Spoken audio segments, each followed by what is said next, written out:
జీవితంలో ఎప్పుడు మధ్యతరగతి మానవులు అదృష్టవంతులని నన్ను అడిగితే మన దేశంలో మధ్యతరగతి వాళ్లే ఎక్కువ. మనమంతా మధ్యతరగతి వాళ్ళవే. మరీ కోటీశ్వరులం కాదు, మరీ పేదవాళ్లము కాదు, మధ్యతరగతి వాళ్ళం. అంతే కదా. మనం అదృష్టవంతులం. ఎందుకో తెలుసా? మనం మరీ కిందకి లేము, మరీ పైకి లేము, మధ్యస్థంగా ఉన్నాం. మరీ కిందకు ఉన్న వాళ్ళకి ఇబ్బంది ఏమిటో తెలుసా?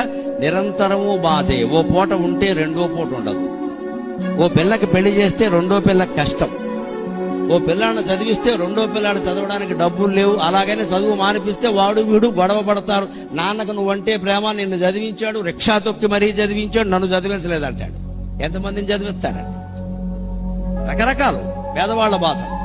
పెద్దవాళ్ల బాధలు మరీ వేరుగా ఉంటాయండి. అక్కడ 100 కోట్ల రూపాయలు పోగుపడిపోతాయి. కొడుకులిద్దరికీ పడవు, కూతుళ్ళిద్దరికీ పడదు, భార్యాభర్తకి పడదు. పెళ్లి చేస్తే కొడుక్కి కోడలకి పడదు. అంతా పడకపోవడమే ఎక్కువ, అస్తమానం మేడ నుంచి కింద పడటమే ఎక్కువ.